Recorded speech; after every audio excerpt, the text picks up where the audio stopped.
జై శ్రీరామ్ తెలంగాణ. మొన్నటిదాకా ఢిల్లీ ఎలక్షన్లలో జర బిజీగా ఉంటుంది. నిన్న ఇక ఆదివారం తెలంగాణలో ఎవరు నడుచుకుంటుండ్రు ఏంటి కథ జర దృష్టి పెడితే ఈ కాస్ట్ సెన్సస్ పంచాయతీ ఎక్కువైంది తెలంగాణలో. అసలు ఏం చేసిండు రేవంత్ నా మిత్రుడు ఏం చేసిండు అని అసలు కాస్ట్ సెన్సస్ ఏంది అని తెప్పిస్తే ఇది 7వ తారీఖు హిందూ దినపత్రిక, మంచి దినపత్రికనే. ఫిబ్రవరి 6వ తారీఖు రేవంత్ రెడ్డి గారు అసెంబ్లీలో మాట్లాడినే ఉన్నట్టు చెప్పాడు. ఇందులో సరే ఎవరు BC, SC, ST, forward community and Muslim మైనారిటీలు సంఖ్యలు చెప్పిండు, పర్సంటేజీలు చెప్పిండు. క్రిస్టియన్లు లేరు మన తెలంగాణలో రేవంత్ రెడ్డి లెక్క ప్రకారం. మరి ఇదేందో ఆయనే చెప్పాలి. ఒకటి, సో 3,54,75,554 పాపులేషన్ అన్నట్టు ముఖ్యమంత్రి గారు చెప్పారు. ఇది నేను చెప్పింది కాదు, వాళ్ళు చెప్పింది కాదు, రేవంత్ అసెంబ్లీలో మాట్లాడిందంట, హిందూ దినపత్రిక చేసి. సరే, నేను ఇంకా మా వాళ్ళకి ఫోన్ చేసి మా వానికి చెప్పి అసలు తెలంగాణలో ఎలక్టోరల్ రోల్ ఎంతున్నది ఎలక్షన్ కమిషన్ వెబ్సైట్లకి వెళ్ళి తీయండి అంటే ఈ 33 జిల్లాలు అసెంబ్లీ నియోజకవర్గాల వారీగా ఇచ్చిండ్రు సంఖ్య.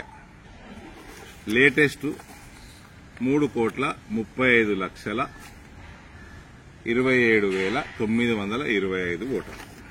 ఓకే, ఇది 3,55,00,000 దాదాపు, ఇది 3,35,00,000 పైన, అంటే సుమారు 19-20 లక్షల మంది నాన్ ఓటర్లు ఉన్నారు మన జనాభాలో, అంటే 18 సంవత్సరాల లోపల. సరే, ఇంకో పంచాయతీ అసలు ఏంది ఇంతేనా ఉంటారా అని నేను అసలు 18 సంవత్సరాల లోపల మైనర్లు ఎందరు ఉన్నారు జర తీయండి లెక్క అన్న.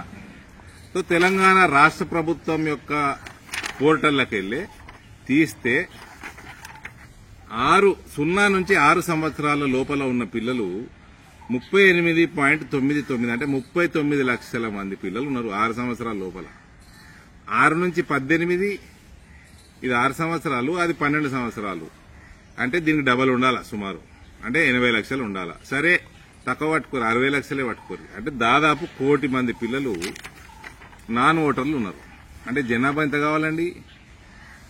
335 ఓటర్లు 1 కోటి మంది. ఇది 435 కంటే తక్కువ జనాభా ఉండదు.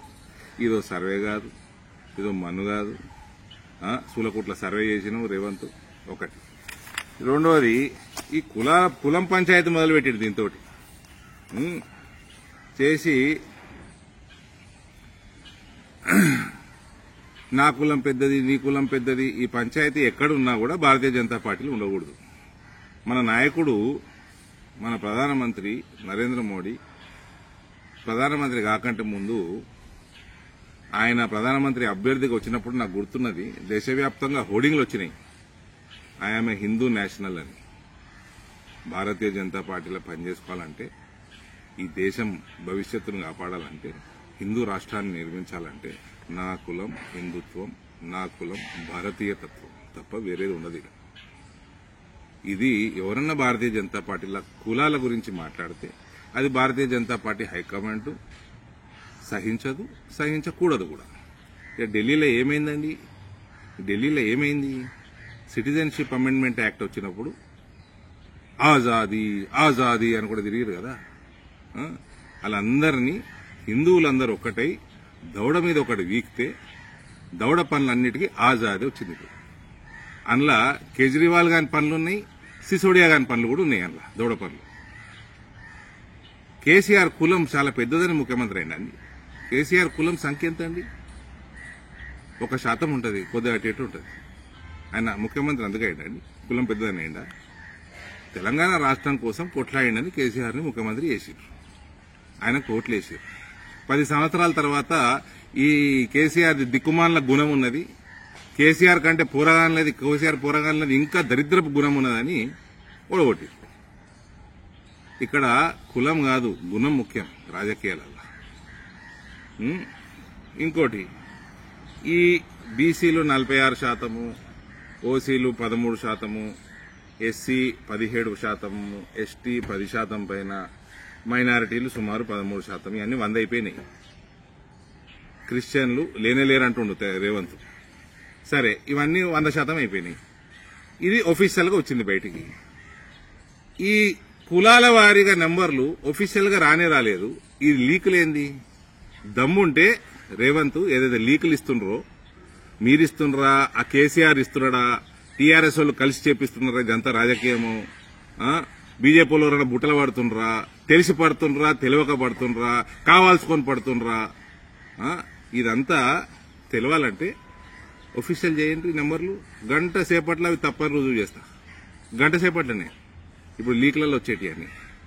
కాబట్టి రాజకీయాలలో రాష్ట్రానికి గాని దేశానికి గాని కులం కాదు, గుణం ముఖ్యం. భారత్ మాతాకి జై.